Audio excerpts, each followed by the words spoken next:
You're listening to episode 124 of the D6 Podcast. I don't know anything more important in our society or in the kingdom of God than to help the church, help the family. Discipleship is not an event, it's a way of life. And one day it just hit me that discipleship at home was not about doing more. It was about inviting Christ into what we were already doing.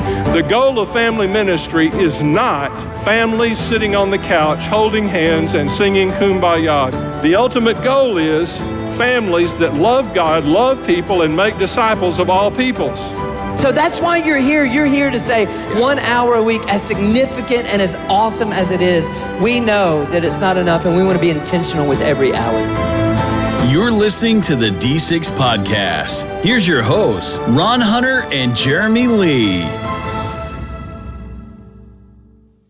Did you like that, Ron? I wanted to separate. I had to have a little pause. D6 Podcast. This is the family ministry podcast that helps you connect the church and home. Sometimes you just got to have a little variety. We Ron. do. And you know, I hear you do this every week. I wish people could see me mouthing so I could sound like you. I just love your voice. You got a little air guitar going sometimes? Because I can imagine the bumper music in the background. Remember when we used to play that redneck bluegrass banjo something other out there? I still hear that in my head. I know we don't play it anymore, but I still hear it. Producer Kyle will need to bring that back, my friend. Yeah, you gotta just give them a taste of it right here, okay? From those original anyway. Yeah. So, Ron, I have been making a concentrated effort. I know sometimes I'm silly, but just so you know, I'm being dead serious right now.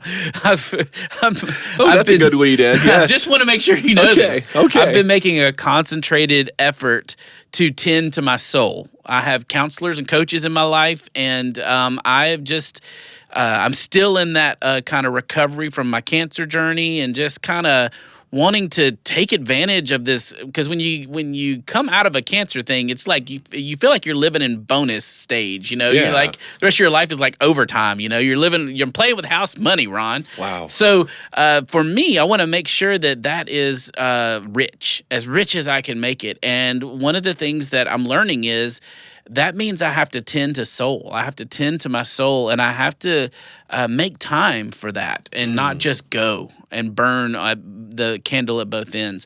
So what's one or two things you do differently this side of cancer that you didn't do before that we could learn from? Well, because I've not experienced what you have, and my wife has, and I see that urgency and that gratitude. Well, it was because the interview we're going to hear today from Melissa MacDonald that's talking about soul care, that is, we did it back at last year's D6 conference, and it was one of the things that has kind of helped me march forward. So that's why I'm so excited for everybody to hear it today. But one of the things that I've established is a morning routine, and inside of that morning routine, there's a bunch of different things. And I'm excited to say this because D6 is a huge part of that. One of the things I do is every day I list the 5 top of the mind things that I'm grateful for, just to practice gratitude. And then the next thing I do is I take that jar you guys gave me a couple of years ago. Oh, yeah. Where you, this was a gift that they gave to D6 folks, and somehow I was on the list, and I'm so thankful, where they gave me slivers of scripture that have inserted my name to just personalize scripture. And I pull it out every day, almost like a spiritual fortune cookie, man. And I read that, and I just reflect on that and kind of meditate and think about that. And but then there's actually a whole bunch of stuff I do in this morning routine that's actually just acknowledging that I can't just run, that I have to take care as well.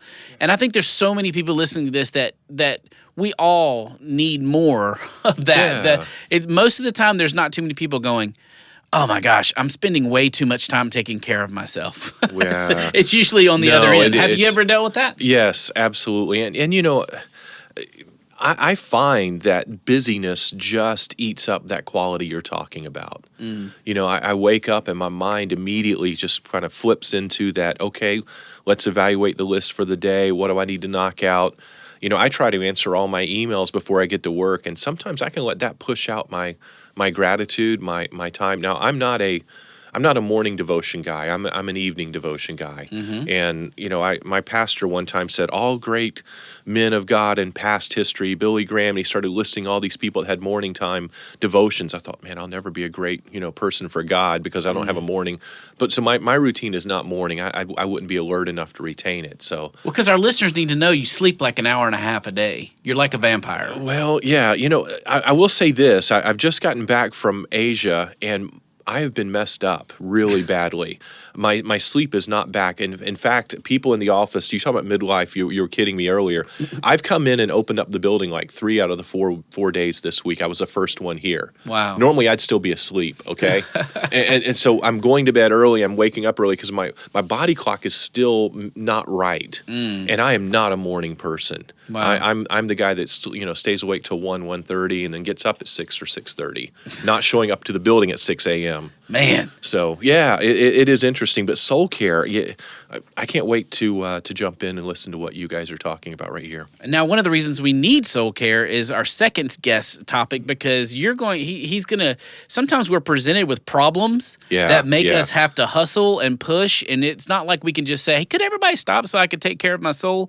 So managing that, and you're going to actually be talking to Trevor Lee, and he's going to share with us kind of a unique situation that he found himself in. A set of circumstances that nobody would sign up for. Share a little bit. Yeah, he transitioned to a new church, and it was a pretty sizable church and strong. And when he got there, basically most of his volunteers said they were burned out and they were walking away from the position. It wasn't personal to him; they were just done. And he had to kind of pick up the pieces from that, and he's going to kind of walk us through how that process worked and how strong it did grow to become because of the way he tackled it. After the break, we're going to be hearing from Melissa MacDonald, and I just want to kind of quickly say you're worth the next few moments. So please hang in there. Take the time to listen to this and let it sink, because the reality is God is using you, whether you know it or not, to impact tens, hundreds, if not thousands, more than you'll ever realize. But that impact can be stopped so quickly if you don't minister to yourself as well. Yeah. And Melissa is going to lead us in such a great way. Don't want you to miss it. Hang in after the break. We'll be in here with Melissa MacDonald talking about the soul care of a minister.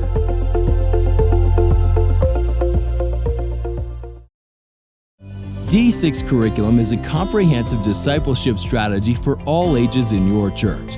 Solid biblical content teaches wise decision-making, and the curriculum emphasizes a biblical worldview.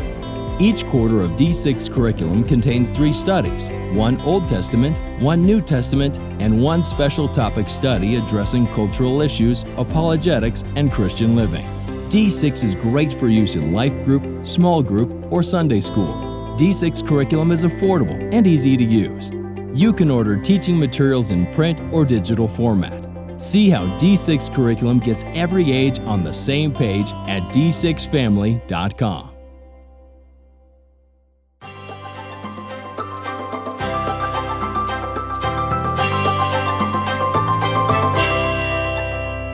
Melissa MacDonald, welcome. Thank you. How many times have I interviewed you now? Like, this is 902. I know, maybe? but it's always good. It's always good. So don't fail me, Melissa. I will not fail you. I'm on point today. I have my Wheaties. Your bio starts with passionate about the church. Yep. So is that true? I am. I love the church. Okay. Melissa J. MacDonald travels extensively, speaking, training, coaching, and consulting.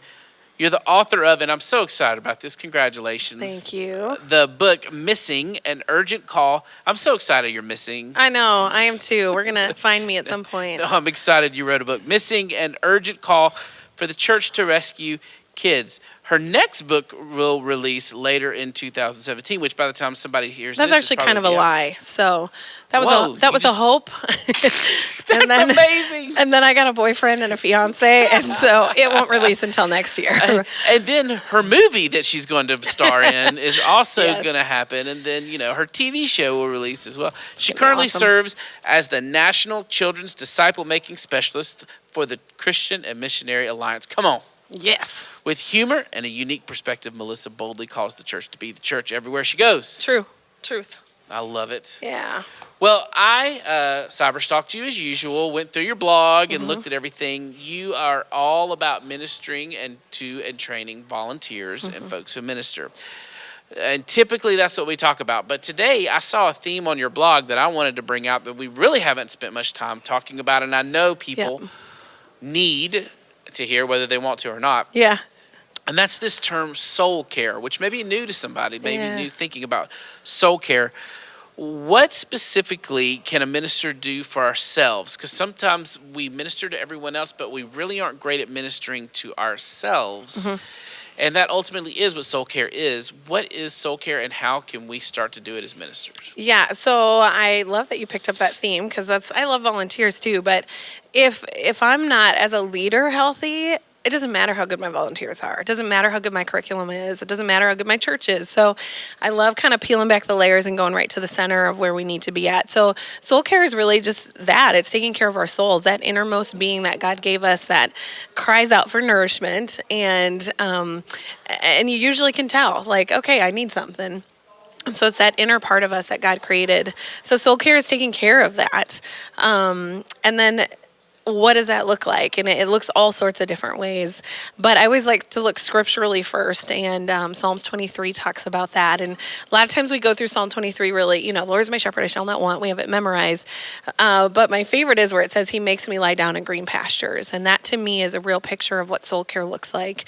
And there are times where we need to lay down, where we need to rest. He restores my soul. And then I love that it says he makes me lie down, because certain times I have had where God has made me lie down. Like, you will rest, you will take a break. So soul care is really that taking care of that inner part of who God created us to be. And it's so important as leaders that we take care of our souls. I love it. So how can we allow others to help us with soul care? Because yes, we minister to ourselves, but at the same time we need others. And it's hard for ministers to ask for help.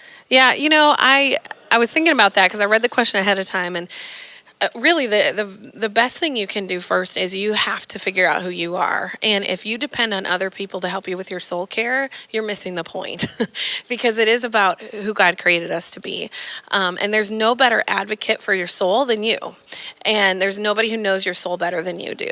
I don't care if you have a spouse that knows you really well or a best friend, it still comes back to, what do you need? And so nobody knows me better than I do. And a lot of us aren't really self-aware. So soul care often starts with self-awareness and going, who am I? And what do I need? And what do I like? And what's missing? And so then we go to other people. And it's really great to have, I have some best friends and we have some code words. So they'll ask me, instead of how's your day, they'll say, how's your heart doing? And to me, that engages my brain. So I go, okay, they actually want to know how my soul's doing. They want deeper than just, well, I had a good day, I ran out of gas or anything like that. It's, how's your heart doing? And that's so important to me that they ask that sort of question. And so to have people in our lives who ask those intentional, pointed questions that, for me, engage that thinking side of me to go, oh, how is my heart? Another question we have, and I mentioned I did just get engaged 2 weeks ago. So congratulations. Hello. Yeah, that's super fun. And so we're going through counseling because we're a hot mess. Adorable, but a hot mess. Oh, that's a perfect scenario. Then. I'm like, you know what? We're older and we need to figure this out. So we're really working on this whole self-care idea, which a lot ties in with the soul as well. And so we'll say, what are you doing today that's nourishing for you? And I love that question because it gets me again out of my norm to go, what's going to nourish my soul today? And right before I came on here, I was in a back room and I was supposed to be meeting with people, but no one was there, and sunlight was coming in and I had coffee and it was quiet. That was nourishing to me. And so it's finding those times. But for other people, for them to understand that I want my soul to be taken care of. And I'll be honest, I've worked with a couple senior pastors as a children's pastor who did not care about my soul care. It was, I care about how many hours you work. I care about what you're getting done. I care about the next program. And it ran me dry. And I burned out in my 20s. And so I became an advocate for myself. And now I go, okay, this is what I'm going to do, whether my boss wants me to do it or not. I will take care of my soul. And so you can can ask other people to help, but you have to be an advocate for yourself and go, this is what I have to do, and say, in order to be a better leader. And I would say this: I feel like we so often in ministry we lead out of a lack of something, a lack of volunteers, a lack of time, a lack of space. And really, we're not called to lead out of a lack. We're called to lead out of an abundance. Well, we don't have that abundance if we're not allowing the Holy Spirit to fill us, if we're not allowing our souls to be filled. And so I really believe with soul care, it's serving out of the abundance that God's given us. And so we serve from the overflow instead of the lack. And that is a huge shift. And it actually translates further down the road to healthier ministries, healthier kids, healthier pastor relationships, all that sort of stuff. So I'm a big fan of that side of it, like taking care of our souls. Man, I don't think I'll ever forget the term you used just now. I'm an advocate for myself. Yeah.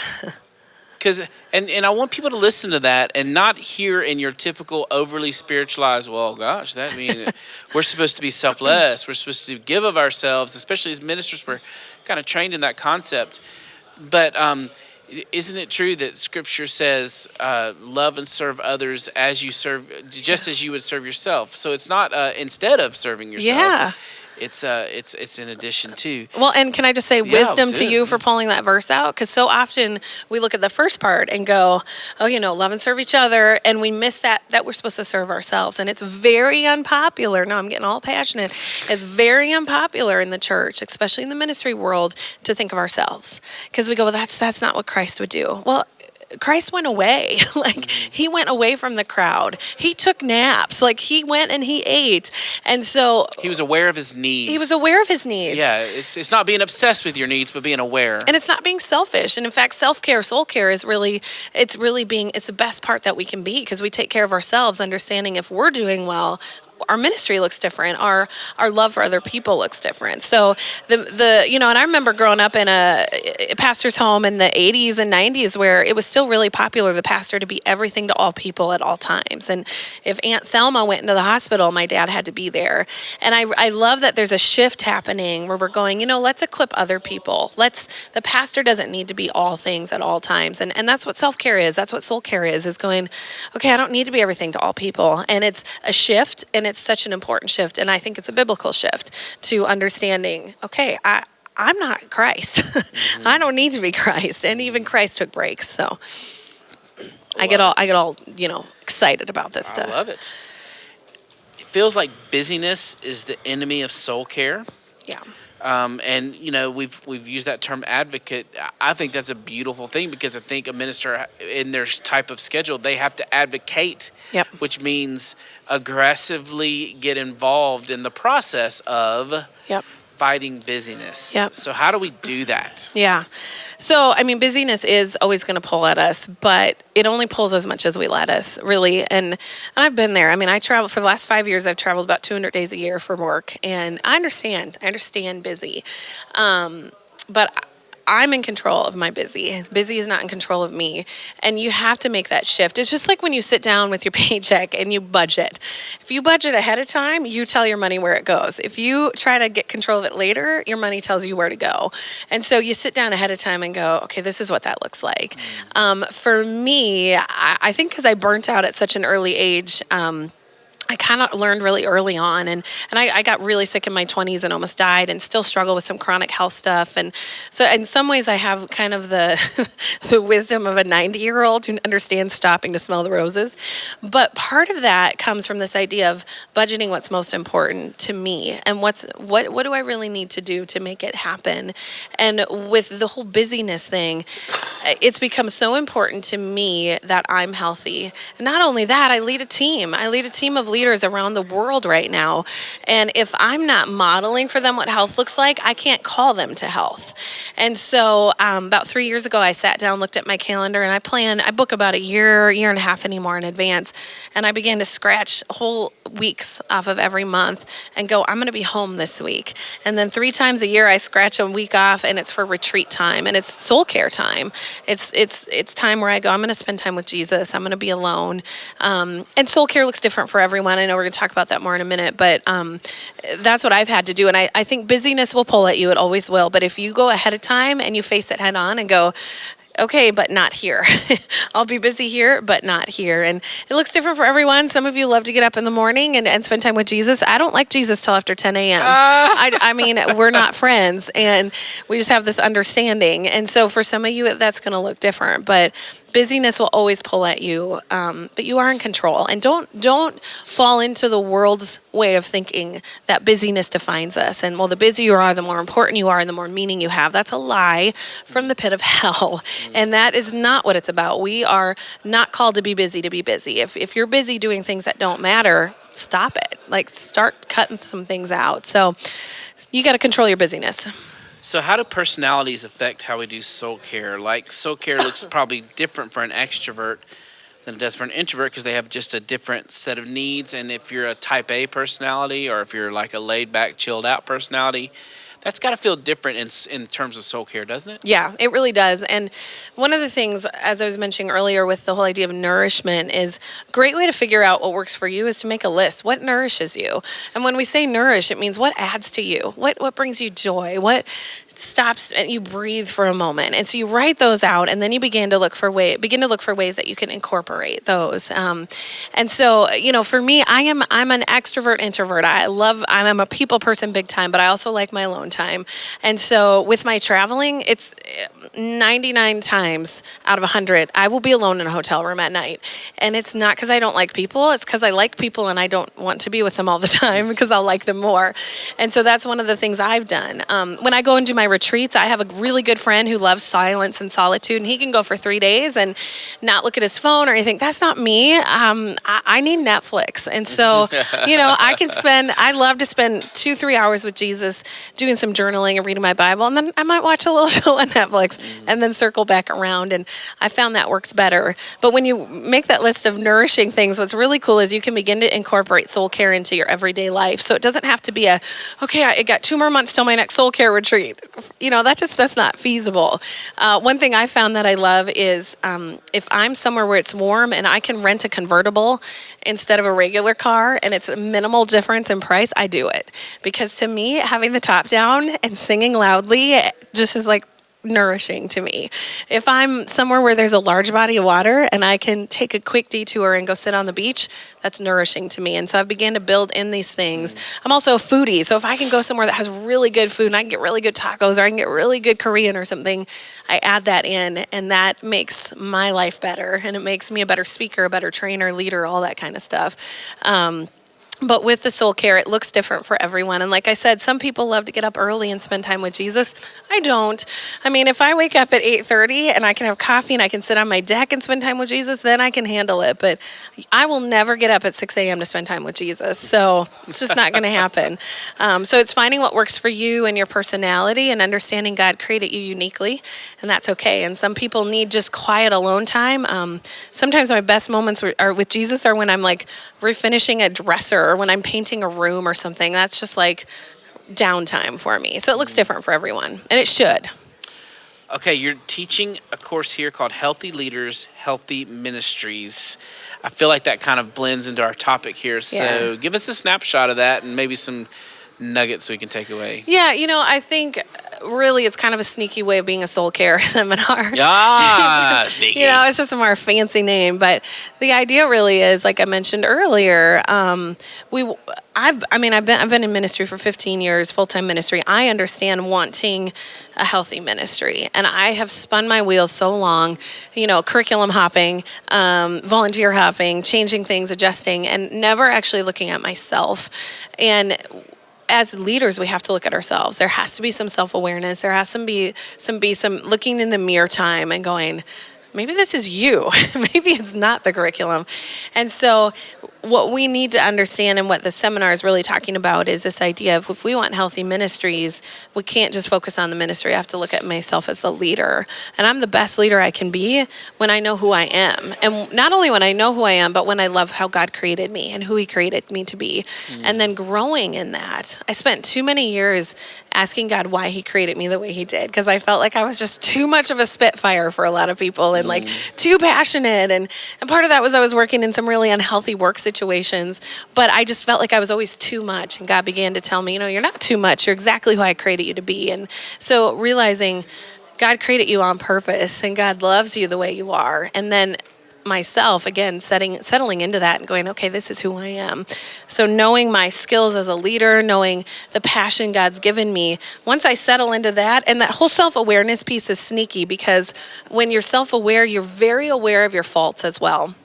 And that's actually a beautiful thing, because when I know where I suck, when I know where I'm really bad, I know who I need to bring in around me. And so as self-aware leaders, we're not intimidated by our weaknesses. We just admit them. We go, okay, I'm not good at that, but you're really good at that. And then it's the body of Christ working together. So the arm is doing the arm work, and the leg's doing the leg work, and the ear is doing, and it's all together. And we're not apologizing for our weaknesses, but instead we're saying, man, I'm so glad you're gifted at that. So when you get that, you have this beautiful body working together, then your ministry looks completely different. Then suddenly you have a healthy ministry, and it's because we started with healthy leaders. So that's kind of what we're going to be talking about. I'm pretty passionate about that idea. Yeah. I know. So this book, let's talk about this book. Yeah. Missing, an urgent call for the church to rescue kids.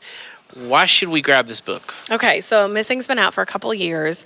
It's actually just this semester has been put into a couple colleges as far as college curriculum. So I'm really excited about that. And then my next book's coming out, and I'm still figuring out the publisher right now. But that book's called Discipling World Changers, Raising Up a Generation of Kids Who Change the World instead of the world changing them. But with Missing, what I did was I kept reading all these books about the millennials leaving the church, and I was like, that's really sad, and they were really sad books. And I was like, okay, well, we can mourn and moan about that, or we can go, well, how do we not repeat that? And so I took millennial research, and I tied it into how do we not repeat, how do we not lose the next generation?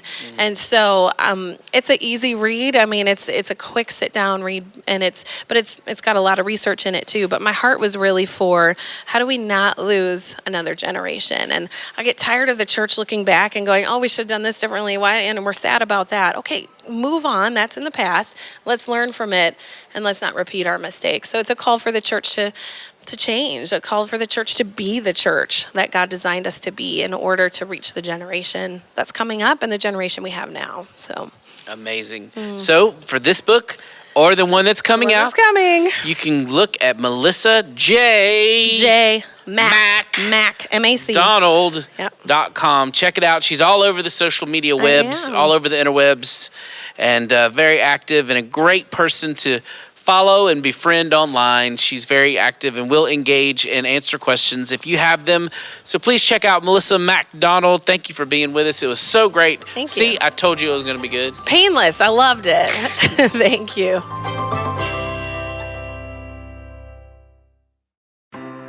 Scripture and modern-day research attests to this truth.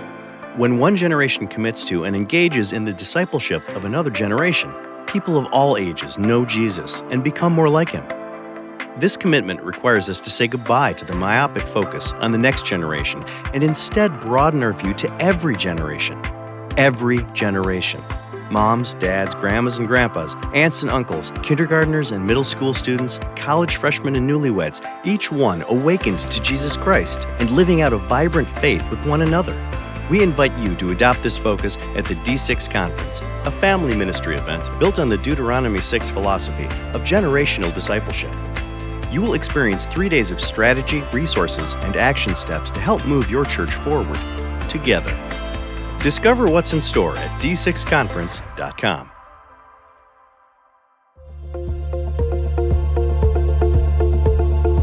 Well, our thanks go out to Melissa MacDonald. I'm going to tell you, I've interviewed her multiple times now. Grateful to do it. Always good content from her. I think that was one of my favorites, though. I just loved hearing her. It resonated with you. Yeah, it did. It helped me. Yeah. Well, let's jump into Trevor's set of circumstances. I know you've been waiting to hear about this, and I just think he navigated these set of circumstances in a way to help people see a different perspective. So, Trevor, lead us through church growth and how that you're recruiting volunteers and reorganizing. I want to welcome Trevor Lee to the D6 podcast. And Trevor is a friend. We have been speaking and traveling together for about 3 years since we met the first time. Melissa MacDonald connected us. Is that not correct? Very first time, that Trevor? Correct. Now she's married. Look at that. I know, a lot has transpired. Well, Trevor, you and I recently crossed paths again at a familiar conference up in Seattle. And you were telling me about the transitions you've gone through in the last 2 years in changing churches. And the story you told me, I told you on the spot, you got to come tell our listeners. You are the family life pastor at Life Point Church, and you're doing a phenomenal work. Let me just say that up front. Every time I've seen you, you are high energy, and a lot of people who are high energy have low content. And I happen to know you have both, and that's why I have you on the podcast.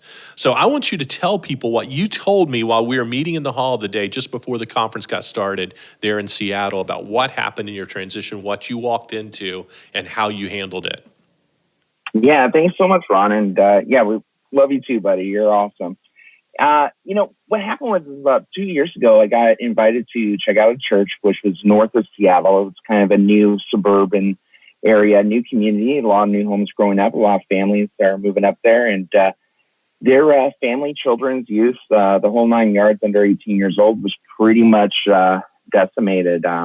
No fault of their own. It's just a situation where you just had different people coming in and out, and no one ever taking the reins. And so when I got up there, the church was about 200 people, and we had a really great children's ministry. We had a great youth pastor, and it was just not growing with the trends of the church. And when I sat down and I started talking to the team, I found out real fast that every single one of them were burned out.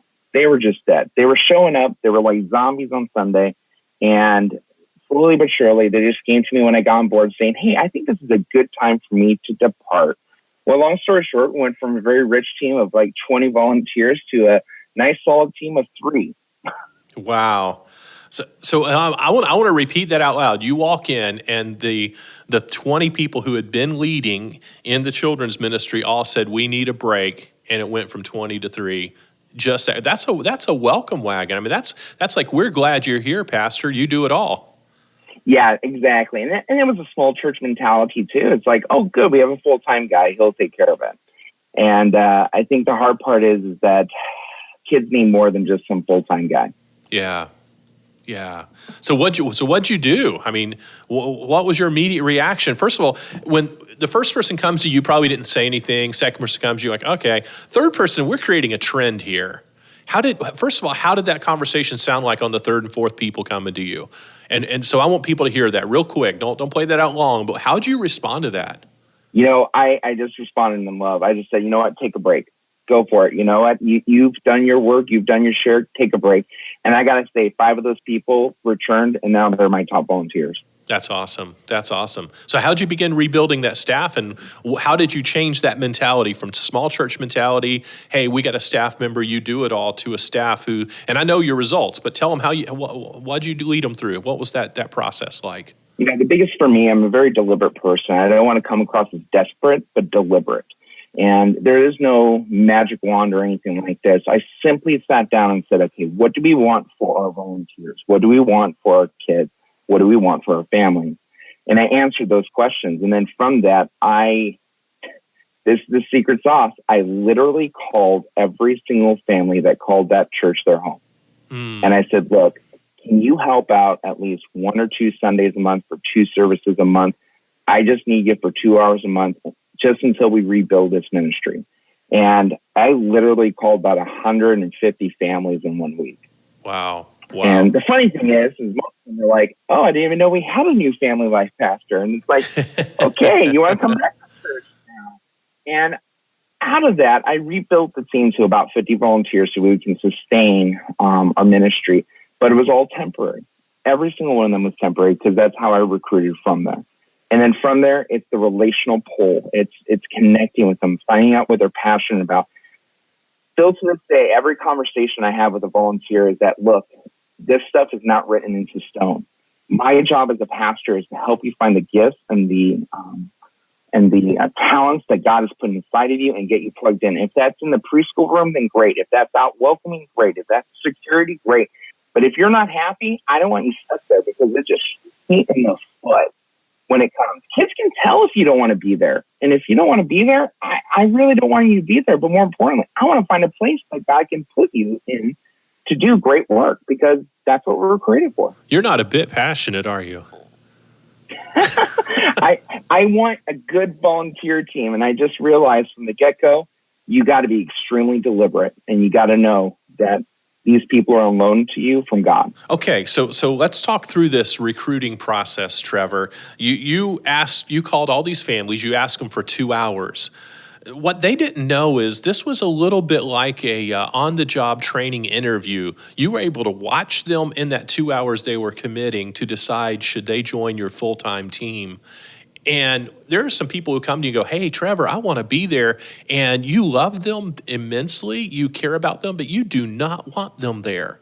How do you select the people you do not want versus the people you do? What were you watching for? Yeah, you said passion. Yeah, I said the people want to be there. But what were some of the behind the scenes you were thinking? Let us crawl into the mind of Trevor and get a glimpse of how you analyzed each person to decide whether or not they got that full-time invite. The biggest thing that I did is, again, we had a very specific image of what we wanted from a person. And so when we recruited, we set up the situation as, this is temporary. This is what we're looking for. And if you can't fit this, then my job is to find you a place to fit that. So the Family Life Ministry became a blessing to the other ministries of the church because we started handing out people like candy. And honestly, still to this day, our mentality in the church is we got to find the right people. And if you don't fit the ticket, it's not a bad thing. It really isn't. I have people that don't like kids, but they serve in security, and that's their passion. I wouldn't want to sit in a hallway for an hour, but some people love that. Go for it. But from the get-go, we are very honest with them. We don't put them into a prison on Sundays. We want to put them in a place where they can flourish and excel as individuals of Christ. Tell the listeners what your philosophy is going into a small church and developing a family ministry philosophy. We're at 1 minute or less, minute and a half. Give us your whole philosophy, how you want to change that mindset of family there. I think the biggest thing is that the other 6 days of the week, something is happening. And I think you said that, Ron, actually. It's a mentality that we have communicated nonstop to our families. The faith does not end at the end of the service. That when you walk outside those doors, the only way to incubate faith in those kids is continual incubation of the faith at home. And what we do is from a church is that we want to inspire the families. They don't need another checklist thing. So we want to inspire them. And more importantly, we want to resource them. But in all things, it comes down to a Sunday thing. One of the things about our ministry that I really like is that we are simple. We don't go complex. We are very simple. And that enables us to be very direct with our vision and very direct with why we do what we do. That is awesome, Trevor. I so appreciate your leadership. I know your church has gone from where it was 2 years ago, not solely because of you, but because you guys have a great team. You're working together. But as you said, you are deliberate, you're intentional, and you're leading people to where they need to discover a biblical approach to discipleship. And I'm so appreciative that we have ministry leaders like you out there in our churches. Thanks for being a part of the podcast today. Yeah, I appreciate this so much.